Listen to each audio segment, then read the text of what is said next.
Annie et moi sommes ravis d'être ici aujourd'hui, de vous présenter notre parcours de recherche toute émergente sur la réadaptation de précision.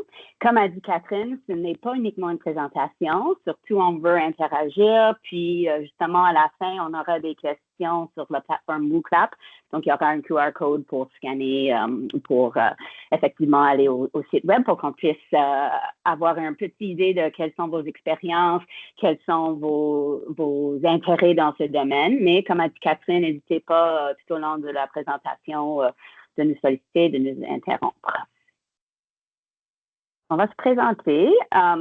Premièrement, on va, merci Ali, de donner un aperçu de la présentation. Donc, c'est quoi la réadaptation de précision? Qu'est-ce qui nous amène en fait de commencer ce programme de recherche ensemble, Annie et moi? Qu'est-ce qu'on sait actuellement? Qu'est-ce qu'on savait actuellement par rapport à la réadaptation de précision? Là, on a fait une revue de la portée qu'Annie va décrire. Donc, quels sont nos résultats préliminaires qui ne sont pas encore publiés? Donc, vous auriez un aperçu pré-publication des résultats. On va donner un tout petit peu des détails sur les projets en cours actuellement et les projets qu'on envisage. Et par la suite, évidemment, discuter de comment peut-on se collaborer ensemble pour justement créer le futur de la réadaptation de précision au Québec. Donc, moi, c'est Danielle, je suis prof à UDM, je suis biothérapeute de formation, ainsi que chercheur au CHU Sainte-Justine. Ici, j'ai mon labo dans le Technopole et mes intérêts de recherche axent principalement sur tout ce qui est l'intégration des technologies interactives, dont la réalité virtuelle, mais aussi toute la gamme de technologies en réadaptation pédiatrique. Je m'intéresse aussi dans la diffusion de connaissances. Donc, non simplement est-ce que les technologies sont efficaces, qui est quand même important, mais aussi comment peut-on soutenir leur utilisation? Parce qu'on sait tous que c'est pas si facile que ça nécessairement d'intégrer, d'adopter, mais à la fois d'intégrer d'une façon pérenne une nouvelle technologie. Donc, on axe ça. Et nouvellement, tout ce qui est la réadaptation de précision. Personnellement, j'adore jouer au pickleball. Je joue à chaque semaine, puis à chaque semaine, je me fais battre par les aînés 20 ou 30 siècles plus vieux que moi, puis c'est vraiment le fun. Annie? Oui, merci pour l'introduction, Catherine. Donc, je suis Annie Pouliot-Laforte. Je suis nouvellement, donc, comme ça a été mentionné, le professeur au département des sciences de l'activité physique de l'UQAM, également nouvellement chercheur au centre de recherche du CHU Sainte-Justine. Je suis kinésiologue de formation et mes intérêts de recherche sont plus vers l'analyse de mouvement et principalement les habiletés motrices chez l'enfant avec un volet aussi d'utilisation des technologies là-dedans. Et je m'intéresse aussi beaucoup à la recherche participative et à la réadaptation de précision, comme on va le voir aussi en termes d'approche dans mes recherches. Du côté plus personnel, en fait, je suis un peu une aventurière amatrice, ou du moins du dimanche. Donc, tout ce qui est sport de plein air, là, que ce soit en kayak de mer l'été ou en ski l'hiver dans les montagnes. Donc, c'est principalement mes vacances se passent dans ces milieux-là.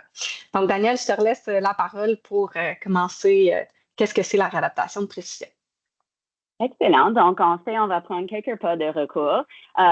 Ces informations-là ne seront pas du tout nouvelles pour ceux et celles qui sont cliniciennes ou qui ont une expérience en clinique. Donc là, comment en réadaptation est-ce qu'actuellement on prend les décisions? Bien, justement, c'est à la fois l'expérience clinique, mais aussi, idéalement, basée sur les données probantes. Donc, qu'est-ce qu'on fait des études en réadaptation? Donc là, on va être très, très général. On ne va pas rentrer dans l'expertise. Mais effectivement, normalement, il y a quelques exemples. Quelques exemptions. Les études sont quand même petites. Nos tailles de population sont plus petites qu'en médecine. Et puis, nous avons des populations très, très hétérogènes. Donc, ce que ça veut dire, c'est les synthèses de connaissances, les études contrôlées, randomisées. Mais des fois, il faut qu'on exclue plusieurs gens juste pour pouvoir avoir la puissance statistique pour pouvoir dire est-ce que l'intervention est efficace. Donc, cette variabilité, ça peut nuire un peu pour les cliniciennes à leur prise de décision parce que ça se peut qu'ils ne vont pas voir leur clientèle en particulier dans le groupe de l'étude. Donc, on sait que c'est souvent difficile de se baser sur le résultat malgré la volonté d'une synthèse de connaissances pour informer, alimenter nos décisions. Ceci étant dit, on sait que la personnalisation est vraiment inhérente, c'est vraiment la chose la plus essentielle en réadapt. On fait tous pour personnaliser nos interventions au parcours de la personne. Donc, à la fois, on veut prendre des décisions standardisées, mais à la fois, on veut aussi les personnaliser au parcours de notre patient. Donc, qu'est-ce qu'on fait? On va vous parler de notre contexte clinique en particulier pour vous situer un peu pourquoi on s'est commencé à poser ces questions. Donc, notre site clinique, donc là, on est au Technopole du CHU Sainte-Justine. On va vous présenter ça dans un instant. On sait que, comme probablement dans tous les établissements, il y a vraiment une diversité de pratiques cliniques. Okay? Donc, à la fois, il y a des cliniciennes qui font une certaine approche, d'autres une approche différente. Ils mesurent de façon différente, ils documentent leurs interventions de façon différente. Tout ça, c'est variable. J'ai déjà mentionné l'approche personnalisée. Donc, voilà, c'est essentiel selon nous, mais effectivement, ça complexifie aussi l'analyse, la synthèse des données, même de notre centre de réadaptation.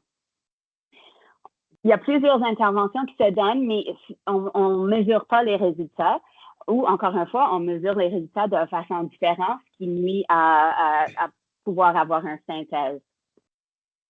On est vraiment chanceux au Technopole puisque ici, on a un site qui favorise l'intégration des technologies dans nos pratiques. Donc, avec les technologies, on voit qu'on peut quand même mesurer beaucoup de choses objectivement, que ça facilite parfois à la fois la personnalisation, à la fois la collecte systématique des données.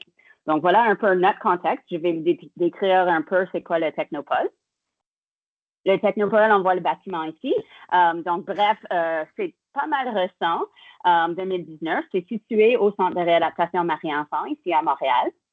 Et puis ici, sont basés une équipe de chercheurs de l'axe santé musculo-squelettique, réadaptation et technologie médicale du CHU Sainte-Justine. Nous sommes une équipe basée ici et nos intérêts de recherche axent sur tous les sujets ici que vous voyez sur le diapo. Ce qui est important à savoir pour le Technopole, c'est vraiment une collaboration clinique-recherche. Donc, tous les équipements, tous les espaces sont à la fois accessibles pour la recherche et pour la clinique, et idéalement en même temps dans un projet, un projet de recherche clinique. Donc, voilà quelques exemples des plateaux technologiques disponibles au Technopole. On a évidemment le labo de marche, le Locomat, des exosquelettes robotiques assistés pour les membres sup, un Grail que Annie va parler en plus de détails, ainsi que en haut à droite, on a ma Technotech qui est une salle d'intégration des jeux vidéo en réadaptation. Donc, je vais vous présenter un peu le GRAIL, puis un peu le cheminement aussi, pourquoi on s'est intéressé finalement à la réadaptation de précision, puis pourquoi on a fait une étude de la portée, en fait, sur cette thématique-là. Donc, quand j'ai commencé à travailler avec Daniel, en fait, on a un peu combiné nos deux profils, donc analyse de mouvement, intégration des technologies en clinique, et on s'est intéressé au GRAIL, donc le Gait Real-Time Analysis Interactive Lab, qui est dans le fond une combinaison des différents systèmes de référence d'analyse de mouvement. Donc, on retrouve un tapis roulant instrumenté qui permet des perturbations, en fait, antéro-postérieures ou médio-latérales, une inclinaison aussi, puis une déclinaison, finalement, antéro-postérieure. Un système de caméra optoélectronique Vicon à plusieurs caméras, un système d'électromyographie aussi pour toute l'activité musculaire. Et tout ça, en fait, dans un écran de projection 180 degrés qui permet un environnement virtuel. Et tous les systèmes sont synchronisés, ce qui permet aussi une rétroaction du mouvement en temps réel. Donc, c'est un système qui a un gros potentiel en recherche, mais qui a aussi un énorme potentiel pour la clinique et qui est utilisé actuellement par des physiothérapeutes au Technopole. Donc, puisque une image vaut 1000 mots, je vous mets un vidéo si tout ça fonctionne. Voilà. Donc, juste pour vous donner un peu un aperçu de à quoi ça peut ressembler là, un moment sur le GRAIL.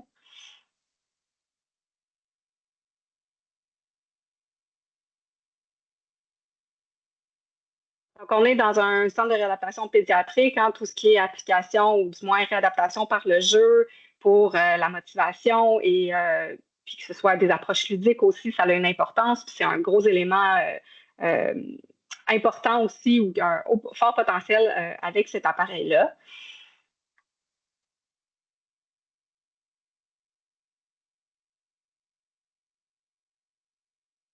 Donc, en fait, le système vient avec plusieurs applications qui vont soit permettre des perturbations lors de la marche, soit de travailler l'endurance de la marche, soit d'aller travailler certains éléments cinématiques ou cinétiques précis, ou encore un point de vue équilibre aussi là, pour tout ce qui est ajustement postural.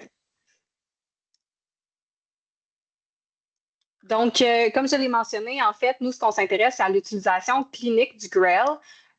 Donc, à ce jour, il y a 14 physiothérapeutes qui sont formés à l'utilisation par la compagnie Motec. Ils l'utilisent toutes un peu de manière différente, dépendamment avec qui ils vont l'utiliser, la tranche d'âge, le diagnostic aussi des patients. Et à titre d'exemple, en 2023, on a cumulé un total de 260 heures de thérapie pour des enfants de tout âge avec des diagnostics variés qui ont tous la problématique commune de vouloir améliorer finalement la marche. Et on a un comité de pairs aussi qui a été mis en place. Le comité de pairs, en fait, l'objectif avec cet échange-là mensuel, c'est d'augmenter le partage d'expertise entre les physiothérapeutes et aussi faciliter l'appropriation technologique de l'appareil par les cliniciens. Par contre, à l'heure actuelle, bien que ce soit un système où on a des technologies qui permettent une mesure de données objective et fréquente, il n'y a aucun suivi des paramètres choisis durant l'intervention par les physiothérapeutes ou par les physiothérapeutes. Donc, on n'a en fait aucune trace en fait des facteurs qui ont influencé la décision sur les paramétrages en fait utilisés pendant les thérapies. Comme vous aurez constater aussi, ces types de systèmes-là, en fait, permettent un paramétrage assez fin et donc, on n'a aucune trace, finalement, des paramétrages choisis là, pendant les interventions. Les nouveaux utilisateurs aussi, donc les cliniciens qui sont formés plus récemment, ils n'ont pas nécessairement l'avantage de voir comment les utilisateurs précédents ont pris leurs décisions, donc de par ce manque de suivi-là, ou encore quels jeux ont fonctionné Son pour quel type présentation d'enfant. sur Auditionnel. Celle-là, elle m'intéressait plus.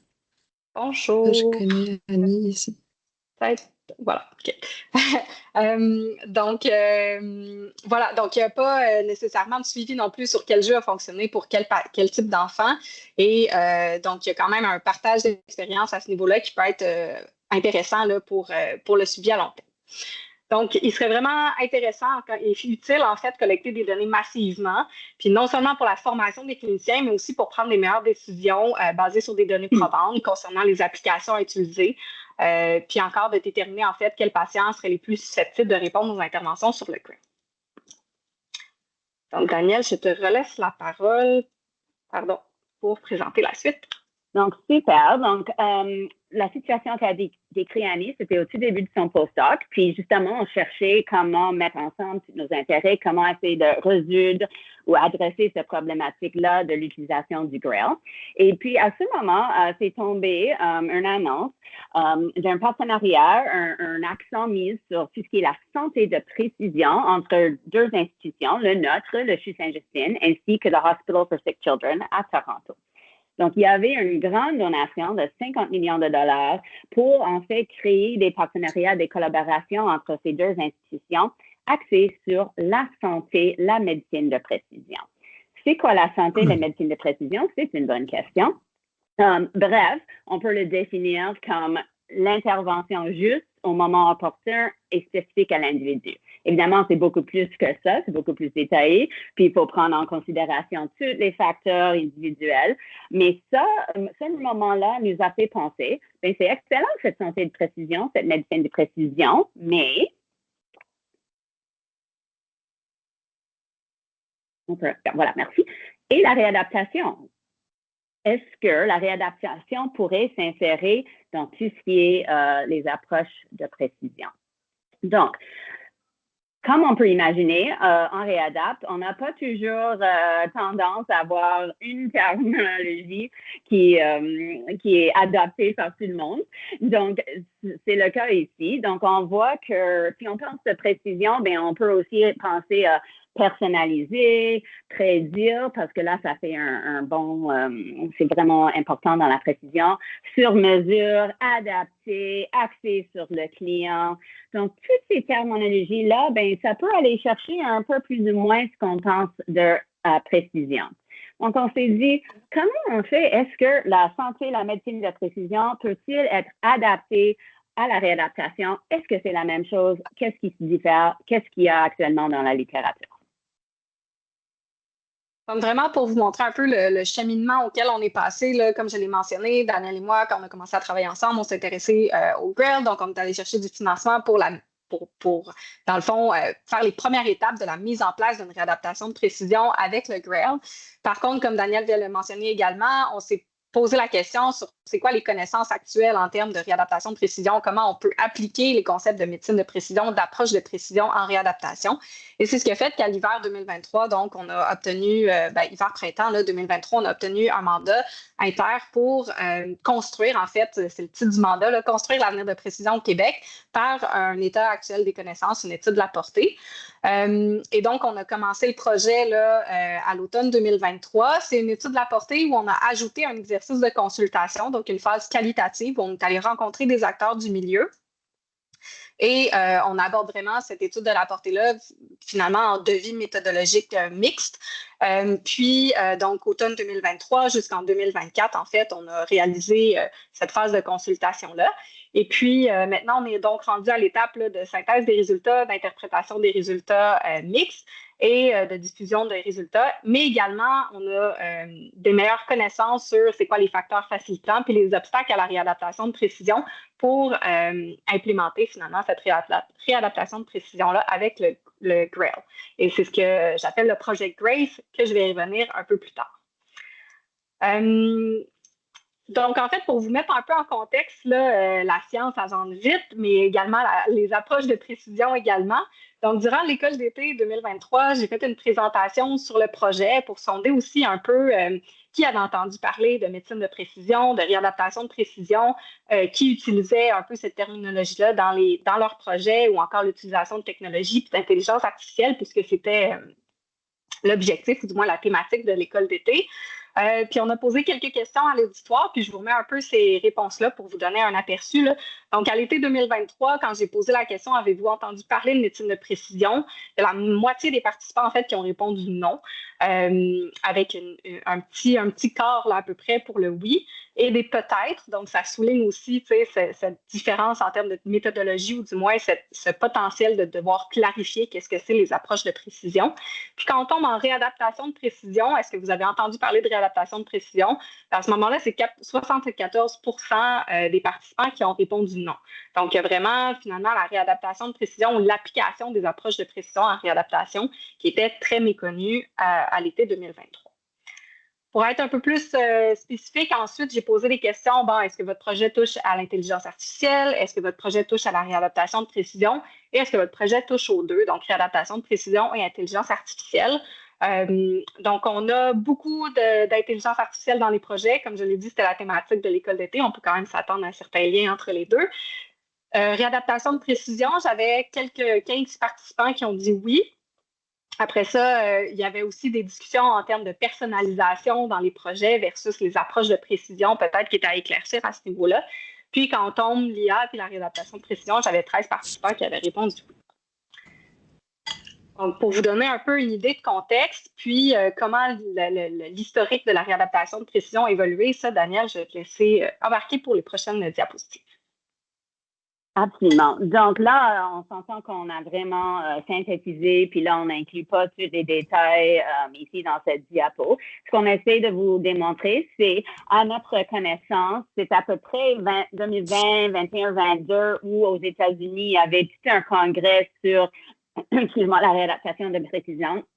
Et par la suite, selon nous, ce qu'on a dit, le premier article a été publié par French et Al en 2022. Et là, ce que les auteurs ont fait, c'est qu'ils ont vraiment utilisé la définition de la médecine de précision pour définir la réadaptation de précision, mais ils ont mis un peu plus l'accent sur la fonction.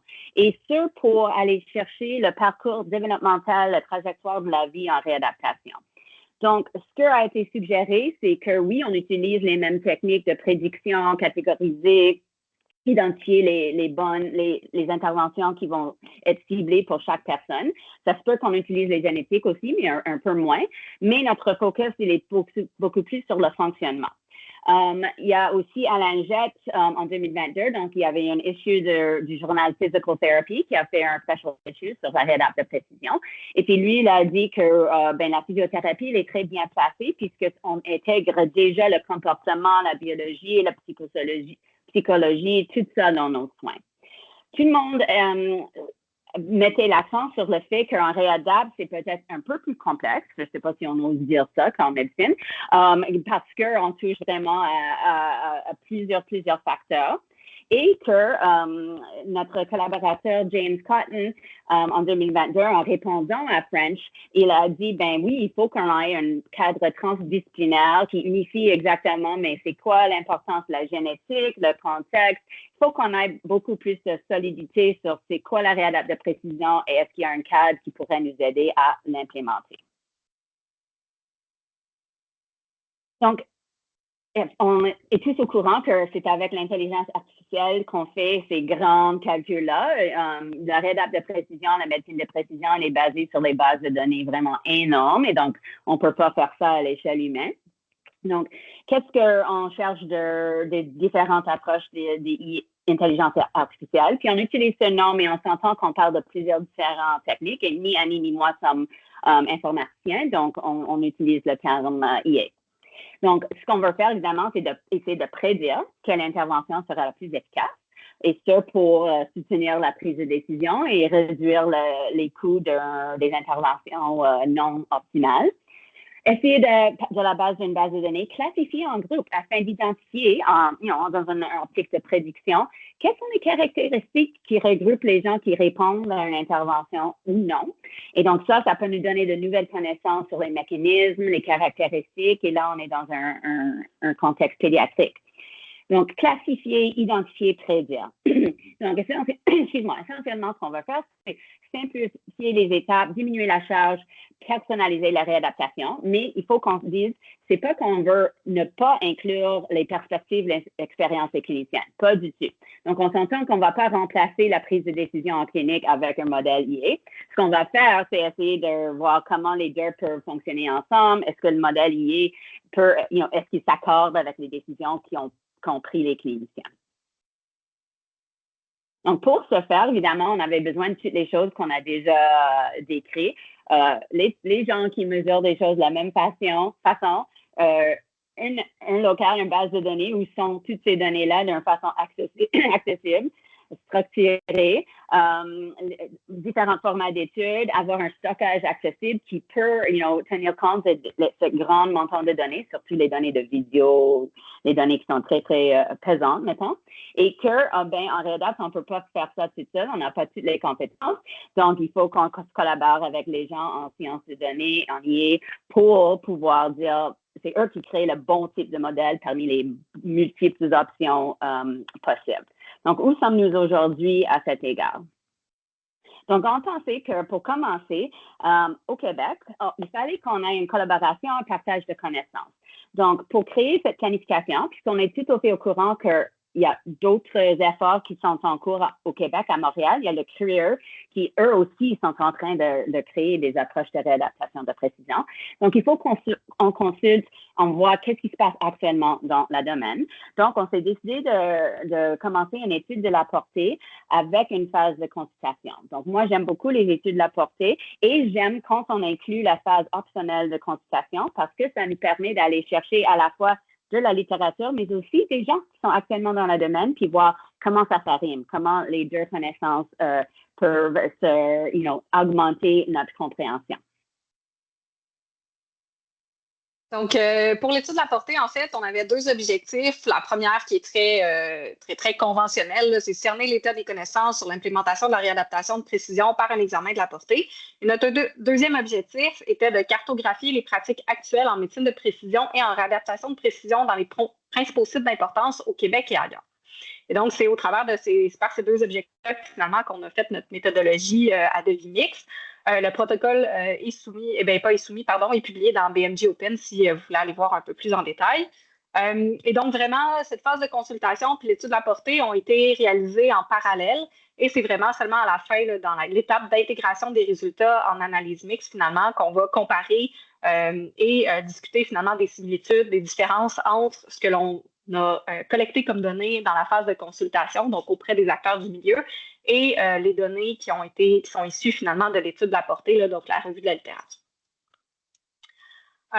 Donc, je vous présente brièvement les résultats. Je ne veux pas passer trop en détail là-dessus. Ça va me faire plaisir de répondre aux questions si vous en avez. Mais donc, les prochaines slides, là, je vous amène un peu dans les résultats, premièrement, de l'étude de la portée et dans un deuxième temps de la phase de consultation. Donc, l'étude de la portée, on a inclus les études entre 2010 et 2023, là, l'année où la recherche a été faite. Sur différentes bases de données et on est arrivé finalement à inclure 49 études, donc à peu près 49 études dans notre revue de la littérature. Sans surprise, en fait, les années de publication, là, donc la première publication date de 2017 avec une augmentation dans les dernières années, 2022, 2023, puis si on incluait aussi le 2024 plus récemment, je suis certaine que ça augmenterait encore plus. Ce qui est intéressant, puis ce qui démontre aussi l'émergence du domaine, en fait, c'est le type d'articles qui sont publiés.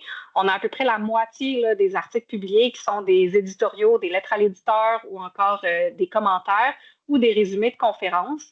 Et l'autre moitié, finalement, ce sont des recherches originales en termes d'articles publiés. On a aussi classifié les différents objectifs des études incluses dans l'étude de portée. Donc, on a 3 catégories là, qui sont ressorties. Donc, premièrement, d'implémenter la mise en œuvre des concepts de la médecine de précision en réadaptation. Donc, on a un petit quart des études où les objectifs tiraient vers cette thématique-là. On a après ça un 39 là, qui avait plus pour objectif de discuter, de développer puis de tester une réadaptation de précision avec quand même une grande proportion d'articles en fait qui discutaient de la réadaptation de précision. Et on a un autre 39 là, qui était vraiment de classifier, d'identifier, de mesurer la fonction pour une réadaptation de précision. Donc, en fait, ce que ça démontre là, dans les objectifs d'études, c'est qu'on a peu d'études qui ont vraiment mis en place une réadaptation de précision et qui avaient peut-être des sous-objectifs là, comme identifier des biomarqueurs ou de classifier finalement qui répond, qui ne répond pas à un traitement pour éventuellement mettre en place des réadaptations de précision. Au travers des études incluses, en fait, il y a 45 des études qui utilisaient des technologies interactives, donc à peu près 22 articles. La majorité d'entre elles qui utilisaient des technologies, en fait, utilisaient pour de l'analyse de mouvement, que ce soit par des capteurs inertiels, par exemple. Et l'intelligence artificielle a été utilisée dans 8 études, donc 16 là, des études incluses. Et c'était à des fins de prédiction et c'était majoritairement, pas juste majoritairement, mais uniquement, en fait, de l'apprentissage machine qui était utilisé. Donc, bref survol des études qui ont été incluses. Maintenant, je vous amène dans l'exercice de consultation, puis je vous présente un peu un bref aperçu des résultats.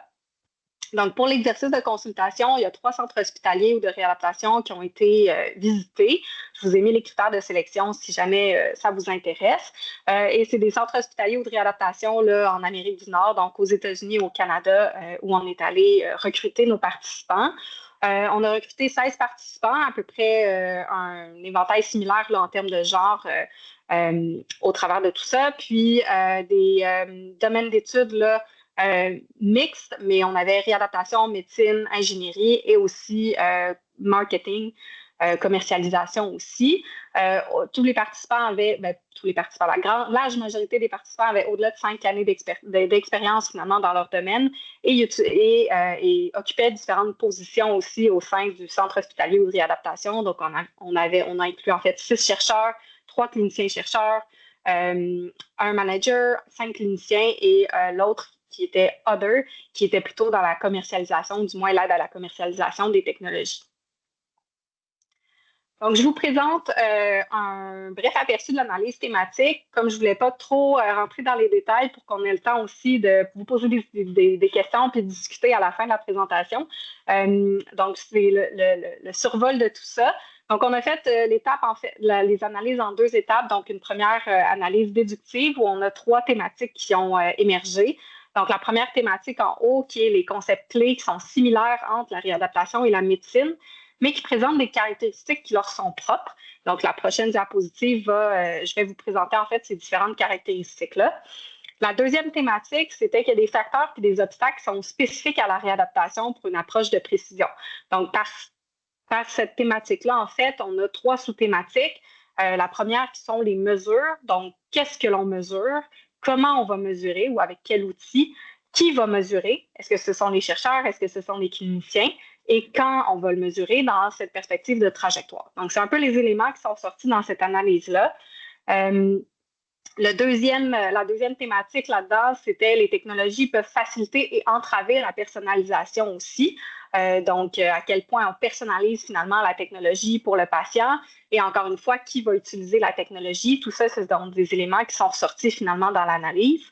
Et le troisième élément, c'est l'hétérogénéité en fait des populations. Puis les interventions, en fait, qui vont exiger un équilibre entre la personnalisation et la standardisation. Donc, Daniel l'a mentionné aussi quand on parlait de réadaptation de précision. La personnalisation, elle est inhérente à la réadaptation. Les interventions sont toujours personnalisées finalement aux patients, mais elle est où cet équilibre finalement entre la standardisation, les approches standardisées et cette personnalisation? La troisième thématique, c'est qu'est-ce que le futur, en fait, de la réadaptation? Bien, en fait, le futur de la réadaptation de précision va focuser sur la fonction. Donc, c'est vraiment l'élément central de la réadaptation de précision. Puis encore là, on a 3 sous-thématiques. Donc, la première, c'est que la réadaptation de précision va informer les processus de décision pour optimiser les trajectoires. Donc, vraiment un aide à la prise de décision, finalement. Le deuxième élément, donc, en fait, la réadaptation de précision pour faire face à l'hétérogénéité des populations. Nous allons partager les données, donc on collaborer finalement entre plusieurs centres pour obtenir des échantillons de grande taille qui sont nécessaires au modèle prédictif. Et le troisième élément, c'est que la réadaptation de précision, en fait, va se concentrer sur l'amélioration et le maintien de l'indépendance fonctionnelle à long terme. Donc, c'est vraiment l'objectif finalement central à la réadaptation de précision. Donc, cette fonction, mais le maintien finalement et l'amélioration de l'indépendance fonctionnelle. Donc, je reviens un peu sur cette première thématique, là, sur ces éléments clés qui sont similaires, mais qui présentent des caractéristiques propres finalement à la réadaptation de précision. Donc, on a schématisé ça sous cette figure-ci. Donc, tout ce qui est en orange est plutôt côté réadaptation. Tout ce qui est en jaune est plutôt côté médecine de précision. On a peu d'éléments en jaune parce que ce n'était pas nécessairement notre question de recherche. C'est des éléments de médecine de précision qui sont sortis au travers des études puis au travers, finalement, de l'analyse qualitative aussi. Donc, on a pas mal plus d'informations sur la réadaptation de précision. Et on a la ligne, en fait, médiane, puis les blocs, on les a déplacés un petit peu plus haut vers la médecine de précision ou un petit peu plus bas vers la réadaptation de précision s'il y avait des éléments, finalement, qui tendaient un peu plus vers la réadaptation. Donc, par exemple, on a la personnalisation qui, on l'a descendu un peu plus vers la réadaptation de parce qu'elle est inhérente à la réadaptation et peut-être un peu moins présente finalement dans la médecine de précision, malgré qu'il y a un effet de personnalisation à large échelle dans les approches de précision en médecine. Puis, on a par exemple les prédicteurs aussi qui sont un élément important, où les prédicteurs sont peut-être un peu plus vers la génomique en médecine de précision et que les prédicteurs, donc les biomarqueurs finalement, vont être un peu plus vers la fonction et vers les trajectoires longitudinales en réadaptation. Donc, je voulais vous présenter ça vraiment comme un aperçu de ces éléments-là. Si vous avez des questions, comme j'ai dit, ça va me faire plaisir de répondre. Et en fait, les prochaines étapes de l'étude de la portée, où on en est rendu, à l'étape d'intégrer les données, donc de faire le devis mix convergent, là, donc d'intégrer les données de l'étude de la portée et de l'analyse qualitative pour identifier les points de convergence et de divergence entre les deux. Et donc, ça va nous permettre, en fait, d'enrichir notre compréhension globale de la réadaptation de précision, donc de vraiment mettre ensemble, en fait, les éléments de la revue, de la littérature scientifique, mais aussi de ce qui se passe sur le milieu actuel, donc les acteurs du milieu actuel. Donc, en conclusion, finalement, notre étude de la portée, ce qu'elle démontre, c'est qu'il y a une absence de définition claire de la réadaptation de précision pour l'instant. Elle est plutôt calée sur les approches en médecine de précision. Donc, il y a peut-être un besoin de réidentifier certains éléments là-dedans. Dans la littérature actuelle, il y a une utilisation partielle des technologies et de l'intelligence artificielle. Ce n'est pas toujours le cas dans les approches de réadaptation de précision et de parce que les éléments qu'on a mentionnés, en fait, dans le futur, c'est un élément qu'il va falloir mettre en valeur. Et dans la question que c'est quoi la compréhension de la réadaptation de précision par les acteurs du milieu, bien, il y a l'importance des mesures. Donc, qu'est-ce que l'on mesure dans les interventions, par exemple? Comment on le mesure? Qui va le mesurer? Chercheurs, cliniciens. Puis quand est-ce qu'on va le mesurer? Aussi d'identifier les points clés finalement des trajectoires de soins également. Il y a l'équilibre aussi présent en réadaptation entre la personnalisation et la précision, donc ces approches standardisées, personnalisées, et l'élément central et qui est le maintien ou l'amélioration de la fonction, qui est vraiment l'élément central des approches de précision en réadaptation. Et donc, c'est un peu un stay tuned parce que les résultats donc, vont être publiés au courant de l'année pour plus de détails là-dessus. Je me permets d'ajouter qu'on a quand même une définition, qu'on travaille depuis longtemps puis qu'on a vérifié auprès d'autres personnes. Donc, ça se peut que vous allez voir cette définition-là. OK, donc bref, je vois l'heure aussi. Donc là, tout le travail qui a décrit Annie, bien évidemment, c'est un projet de recherche, donc c'est un projet en cours, mais aussi quels sont quelques autres axés sur la réadaptation de précision. Donc les deux à droite, donc la Technothèque que je vous ai mentionné, c'est mon local de réalité virtuelle, jeux vidéo. Donc là, il y en a plusieurs projets en cours, dont une, ça serait de pouvoir utiliser les données sur quels jeux sont choisis par les thérapeutes et les enfants, quels sont les résultats pour créer une base de données justement pour alimenter, prédire, ben ce jeu-là, tennis, Mario Kart, ben un tel thérapeute avec un enfant de 7 ans, il a apprécié ce jeu pour un tel objectif. Donc, évidemment, ça prend beaucoup de données, mais c'est là où on a démarré pour tout ce qui est la prise de décision en choix de jeux de réalité virtuelle. Il y a aussi le projet Innovilab, qui est notre grand FCI qu'on dépose lundi, après 2 années d'idéation. Donc, Innovilab, ça vise la création d'un centre d'expertise en réadaptation pédiatrique de précision ici au Technopole. Donc, je vais enchaîner avec notre activité. Donc, je vous demande de peut-être sortir vos téléphones ou d'ouvrir une page web. Donc, on a quelques questions pour vous là, pour stimuler la discussion sur la réadaptation de précision. Donc, si vous ouvrez une page web, en fait, de juste rentrer le code d'événement, puis sinon de prendre votre téléphone avec le QR code. Donc, je vous laisse le temps de... En attendant, Annie, je me note que tu n'as pas vraiment discuté trop de projet Grace. Veux-tu juste dire quelques mots comment on met ça pour le Grail, donc, pour revenir vers le Grail? Oui, donc pendant que tout le monde se met sur le WooClap, donc le projet Grace, en fait, qui a pris un autre format aussi à la lumière de notre projet avec l'étude de portée. Donc le projet Grace, en fait, qui est l'utilisation du Grail, c'est de mettre en place une communauté de pratique, donc donner du temps aux cliniciens aussi au travers de tout ça, puis d'échanger, puis de co-construire finalement des protocoles standardisés. Donc, c'est un peu notre hypothèse que la co-construction de protocoles standardisés dans l'utilisation de l'appareil, donc en clinique, pour que ce soit l'évaluation, l'analyse de marche ou encore pour des interventions. Fait que ça ajoute une adhérence finalement à ces protocoles-là et que ça standardise aussi les mesures et les interventions pour finalement obtenir des collectes de données massives par rapport à ça.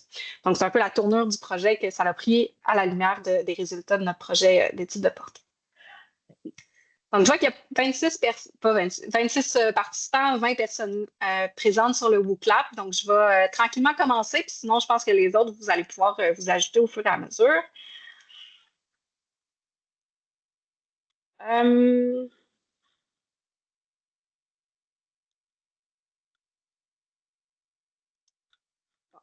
Pardon, je vais...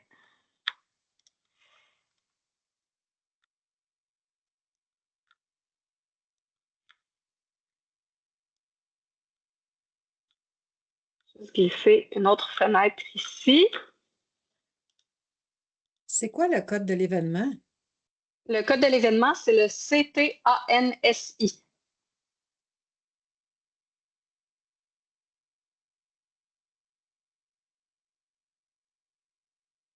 Donc, on a la première question, en fait, est-ce que vous êtes familier avec la réadaptation de précision? Oui, non. Donc, pour nous donner un aperçu, à savoir aussi, selon notre question posée à l'École d'été 2023, est-ce qu'il y a peut-être plus de personnes qui sont familières avec le concept maintenant ou pas?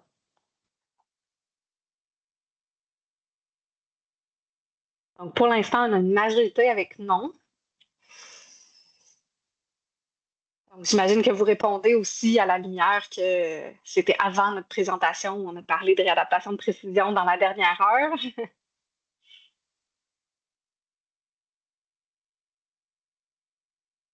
Donc, voilà, je pense que je vais fermer cette question-là. C'est pour nous donner un peu un aperçu à qui on parlait.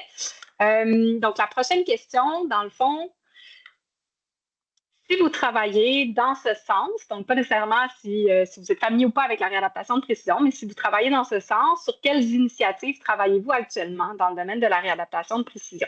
Donc, on a mis plusieurs exemples. Je pense que j'ai ajouté l'option aussi que vous pouvez commenter. Donc, si jamais vous voulez écrire un commentaire ou quoi que ce soit, je pense que cette option-là, elle est active aussi. Si jamais vous voulez prendre la parole aussi, n'hésitez pas. Je vous laisse répondre. En fait, les exemples qu'on a mis, c'est identification de biomarqueurs, mise en place d'une base de données, prédiction des résultats, classification des caractéristiques, intégration de données biopsychosociaux, personnalisation des interventions, soutien à la prise de décision clinique, personnalisation des technologies et développement de modèles d'intelligence artificielle.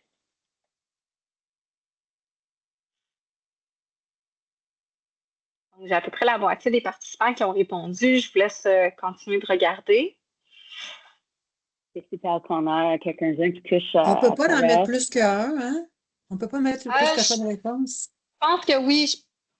Il me semble que j'avais laissé. Ça ne marche pas. Bon, désolée. Je pensais avoir activé cette option-là aussi. Désolée.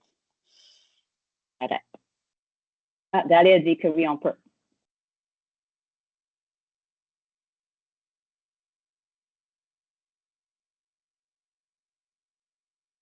Donc, à date, dans les réponses, je pense à la personnalisation des technologies. Je pense que c'est cohérent avec le mandat d'Inter aussi, l'utilisation des technologies. Puis la personnalisation des interventions aussi sont les plus populaires.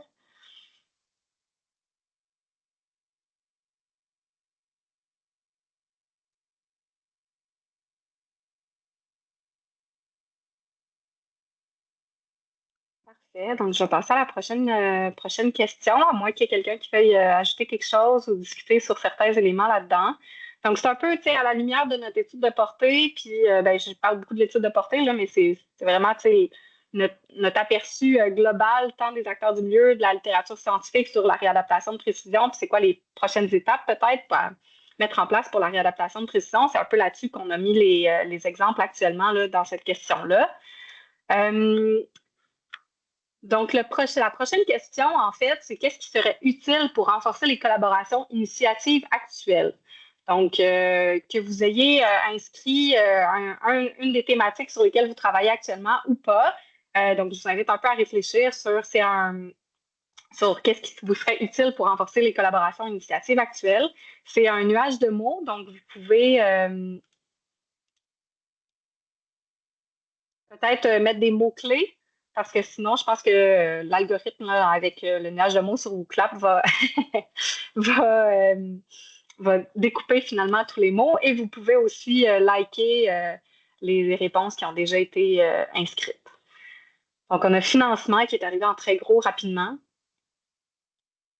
Communication, données communes, formation, répertoire, réunion de réseautage.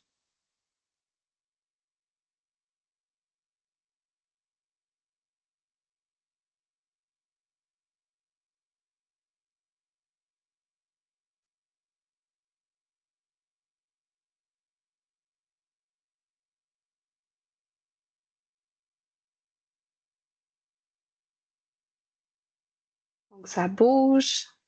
Oh, c'est le fun, ça. Partage de données.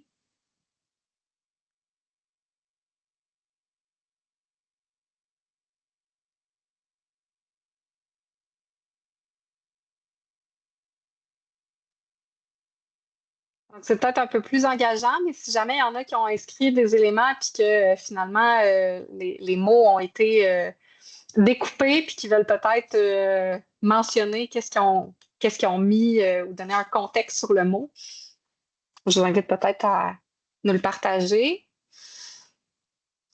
Donc, on a communication qui est très fort, plateforme, partage de données, réunion de réseautage, multidisciplinaire, inter, recherche, clinique, soutien, école d'été. On a aussi un commentaire, reconnaître justement l'application de nos travaux en réadaptation de précision, absolument. Et donc, ça parle peut-être un peu plus d'avoir une nomenclature commun pour identifier que c'est de la précision ou non. Mm-hmm. Est-ce que communication, c'est un peu dans cette avenue-là? J'imagine que le mot communication a été mis. Ça m'intrigue un peu. Il arrive quand même assez gros dans le nuage de mots. Je ne sais pas si là où les personnes qui ont écrit veulent nous expliquer un peu.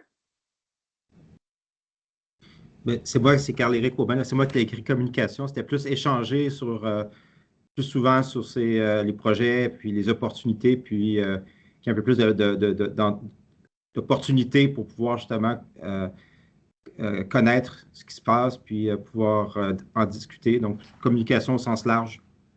OK, super. Merci beaucoup. En effet. Super. Ben, je pense que le nuage de mots, c'est bien placé. Je ne sais pas si d'autres personnes veulent partager finalement un peu ce qu'ils ont écrit. Donner un contexte.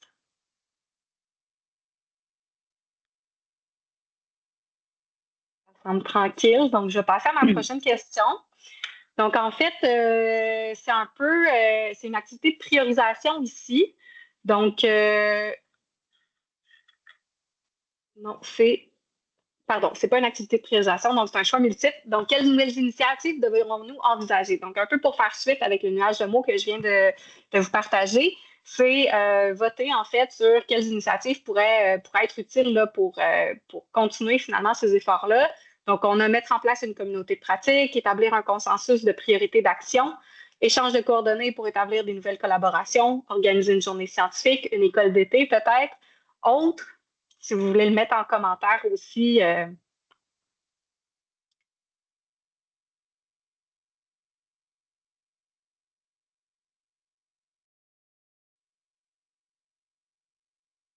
Donc, à date, organiser une journée scientifique a le plus de votes. Ça reste 3 votes.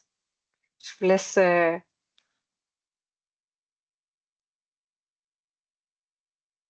Pour le consensus, on vise aussi potentiellement, là, je vous ai mentionné qu'on a établi une définition vraiment basée de ce qu'on a appris lors de l'étude de la portée, mais je pense que ça serait très, très intéressant à la fois d'avoir la rétroaction sur la définition par un dead file, mais aussi sur quelles sont les priorités. Donc, ça se peut que ce processus-là pourrait être intéressant pour que ça soit, parce qu'encore une fois, on est très conscient, Annie et moi, que nous sommes pas du tout les seuls acteurs dans ce domaine. Donc, c'est intéressant de collaborer avec nos collègues ici à Montréal mais à travers la province aussi, qu'eux font des initiatives en réadaptation de précision aussi.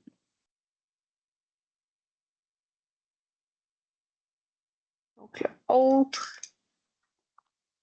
Ergothérapeute avec intervention, pas juste sur la fonction, comment faire la réadaptation de précision.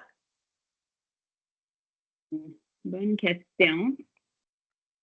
Je pense que c'est plutôt comme, oui, comment est-ce ça revient, excuse-moi, à la différence entre quelle est la personnalisation qu'on fait tous les jours, que font les cliniciennes quotidiennement, et quel est l'élément de personnalisé dans la précision. Donc, c'est un grand focus de la complication. Annie et moi avons pris beaucoup de semaines d'essayer de, articuler comment c'est la même, comment ça se différencie. Donc, on touche sur ça dans notre projet, absolument.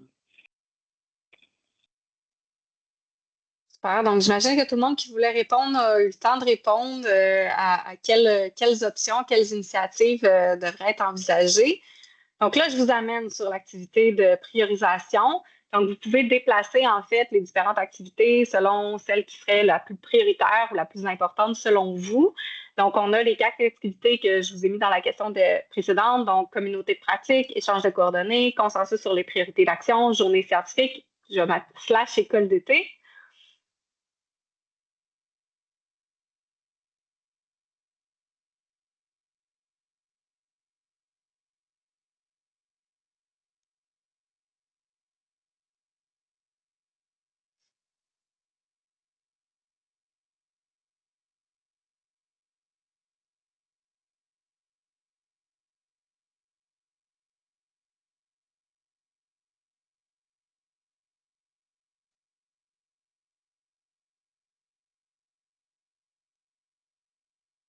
Pendant que vous faites ça, on est conscient qu'il ne reste que quelques minutes. S'il y a des questions, outre que l'activité en cours, que vous avez la rétroaction, des suggestions pour les prochaines étapes, on est à l'écoute.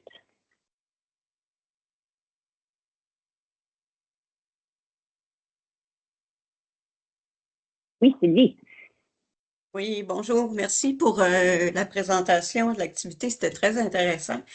Je voulais juste porter à notre réflexion, puis c'est une question que je me pose, la réadaptation, la précision de la réadaptation. Est-ce que ça doit automatiquement couvrir tout le processus de réadaptation? Est-ce qu'on ne devrait pas, au départ, prioriser, par exemple, je vais donner un exemple, la mobilité, parce que la réadaptation, ça inclut tellement d'aspects, douleur mobilité fonctionnelle, indépendance. Je me demande s'il n'y aurait pas lieu pour rendre ça un petit peu plus aussi digérable, d'établir peut-être des créneaux dans la réadaptation où on devrait prioriser la réadaptation de précision. Je veux juste porter ça à votre attention.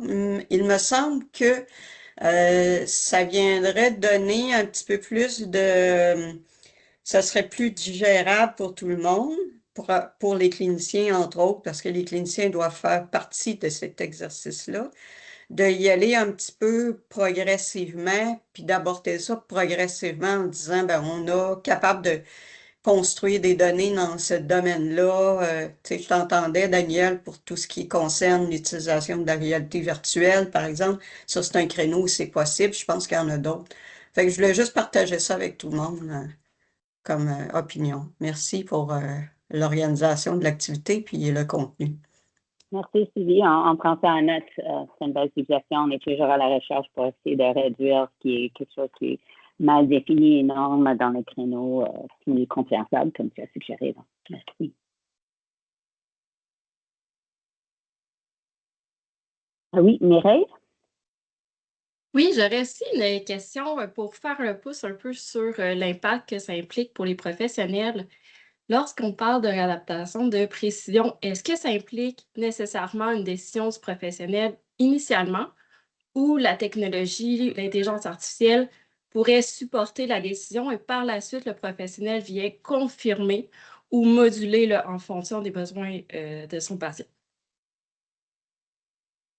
Commentaire. Moi, je dirais absolument, encore une fois, c'est pas comme on veut remplacer tout ce qui est l'expérience, l'intelligence humaine avec l'intelligence artificielle. Donc, je pense que, étant clinicienne moi-même dans le passé, avoir un peu plus d'idée de qu'est-ce que disent les données probantes et les grandes bases de données sur ma décision, on prend ça en considération comme tu avais suggéré, right? C'est pas qu'on fait exactement ce qu'a dit le modèle, parce que le modèle, il n'est pas intelligent malgré le nom, mais on intègre ça dans evidence-based practice avec les autres facteurs qui déterminent la décision. Donc, ça serait ma réponse, mais je suis tout à fait d'accord avec ta suggestion. Annie, je ne sais pas si tu as une réponse plus voudrais ajouter? Je pense on est pas mal sur la même longueur d'onde là-dessus. Je pense là-dessus, l'idée, c'est vraiment d'avoir des outils qui nous aident au processus de décision, puis qui gardent, on garde l'expertise clinique et l'expertise professionnelle pour un regard critique, finalement, sur ce qui est proposé. Donc, l'idée, avec ces approches-là, c'est vraiment d'identifier des caractéristiques qui tirent peut-être un certain patient vers une certaine intervention, mais de garder l'apport professionnel, l'apport d'expérience finalement des cliniciens derrière tout ça. Mm-hmm. J'ajouterais juste encore, on n'a pas vraiment parlé, mais on a entendu de les cliniciennes le fardeau de la prise de décision parmi plusieurs options, right? Des fois, on n'a qu'une option, puis on fait ça, puisque c'est ça devant nous, mais d'autres fois, encore une fois, par exemple, dans les jeux vidéo, on a une centaine d'options. Donc là, si on peut commencer à réduire déjà cette fardeau de décision, par la suite, qu'on a moins d'options à choisir, c'est un peu ça qu'on pourrait faire. Et dernièrement, on a encore entendu des cliniciennes qu'eux, ils savent que le besoin de mesurer, de standardiser, d'avoir plus de mesures, mais selon eux, et c'est la vérité, ça tombe sur eux. C'est un grand fardeau pour eux d'intégrer ce mesurement-là dans leur pratique clinique. Donc, il y a tout un volet de ce qu'on a appris, c'est comment est-ce que, mettons, les technologies telles les capteurs portables peuvent aller capturer les données et réduire ce fardeau-là sur les cliniciennes aussi, de devoir mesurer peut-être dans les moments inopportuns. Peut-être que ce n'est pas un moment idéal pour la personne au moment de la visite clinique.